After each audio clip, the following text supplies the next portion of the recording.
डोईवाला क्षेत्र में हुई नाबालिग बच्ची की मृत्यु के प्रकरण में पीड़ित परिवार से मिले एसएसपी। डोईवाला क्षेत्र में बीते दिनों हुई नाबालिग बच्ची की संदिग्ध परिस्थितियों में मृत्यु के प्रकरण में एसएसपी देहरादून द्वारा मृतका के परिजनों से मुलाकात कर घटना के त्वरित निवारण को लेकर आश्वासन दिया।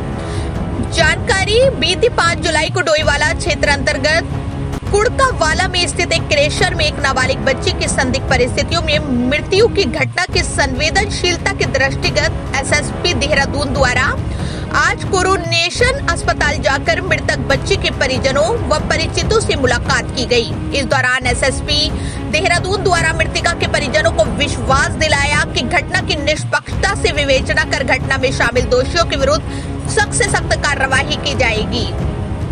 घटना के संबंध में परिजनों द्वारा दी गई तहरीर के आधार पर कोतवाली डोईवाला पर संबंधित धाराओं में अभियोग पंजीकृत किया गया है।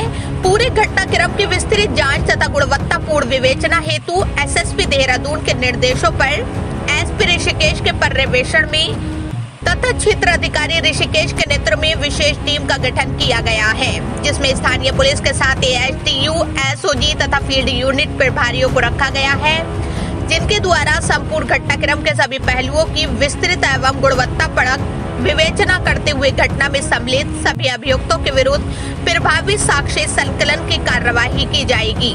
साथ ही घटना के समय पीड़िता के साथ मौजूद अन्य बालिकाओं के स्वतंत्र काउंसलर के माध्यम से काउंसलिंग कर उनसे घटना के संबंध में विस्तृत जानकारी एकत्रित की जाएगी व घटना से जुड़े सभी भौतिक इलेक्ट्रॉनिक साक्ष्यों व प्राप्त जानकारियों का वैज्ञानिक परीक्षण विश्लेषण करते हुए घटना में शामिल प्रकाश में आए अभियुक्तों के विरुद्ध माननीय न्यायालय में अभियोग की प्रभावी पैरवी सुनिश्चित की जाएगी।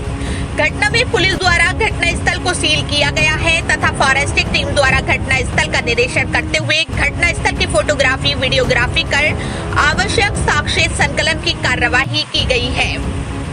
पुलिस द्वारा डॉक्टर के पैनल, जिसमें महिला डॉक्टर भी शामिल है, मृतका की शव के पोस्टमार्टम की कार्रवाई की गई है। पोस्टमार्टम ने जानकारी करने पर पता लगा मृतका के साथ किसी प्रकार का सेक्सुअल असॉल्ट, शारीरिक चोटों के होने की बात प्रकाश में नहीं आई। पोस्टमार्टम रिपोर्ट अभी प्राप्त नहीं हुई है।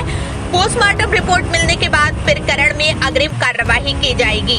उस पूरे प्रकरण में पुलिस द्वारा लोगों को गुमराह करने, कानून व्यवस्था को बिगाड़ने वाले लोगों को भी चिन्हित किया गया है। जल्द ही उन पर भी पुलिस द्वारा सख्त कार्रवाई की जाएगी। इसमें कल जो सूचना पुलिस के पास आई थी, शुरुआती ये थी कि पुलिस के पास एक सूचना आई कि 3 जो बच्ची लड़कियां हैं ये कहीं पर कूड़ा बिनने के लिए गई हुई थी। तो वहाँ पर जो जिस जगह पर थी, जिसकी वो प्रीमाइसेस थी, उसने इनको जो है पकड़ना चाहा, सोच कर कि कुछ चोरी या किसी चीज़ के लिए आए हैं ये लोग यहाँ पर। तो जब उनमें से पकड़ना चाहा तो उसमें 2 लड़कियाँ वहाँ से भाग गई थी और एक लड़की इनकी पकड़ में आ गई, जिसको उन्होंने कमरे में बंद कर दिया और उसके बाद पुलिस को सूचित कर दिया था। उसके थोड़ी देर बाद जब तक पुलिस वहाँ पहुँची तब तक दोबारा खबर आई कि बच्ची ने शायद सुसाइड कर ली है, ऐसा इनके द्वारा बताया गया। जिस पर मौके पर पुलिस ने पहुंचकर बच्ची की बॉडी को रिकवर किया, फिर उसको वहाँ पर उसका पंचायतनामा और सब कुछ कार्रवाई की गई है। उसके बाद वो बच्ची का आज पोस्टमार्टम के लिए पुलिस भी मौजूद है हॉस्पिटल में, आज पोस्टमार्टम की कार्रवाई हो रही है। इसी बीच कल रात में ही इनके द्वारा एक एप्लीकेशन भी दी गई थी, एक तहरीर दी गई थी, जो उस तहरीर के आधार पर मुकदमा भी पंजीकृत कर लिया गया है। मुकदमे में इन्होंने 2 लोगों का नाम दिया है, तो 2 लोगों के खिलाफ मुकदमा पंजीकृत किया गया है। बस आज इनका पोस्टमार्टम हो जाए और पोस्टमार्टम में कॉज ऑफ डेथ क्लियर हो जाता है। उसके बाद घटनास्थल का दोबारा निरीक्षण कल ही हो चुका है, पूरा एफएसएल टीम ने भी निरीक्षण किया है घटनास्थल का। तो उसके हिसाब से आज हम कार्रवाई शाम तक इसमें कर लेंगे।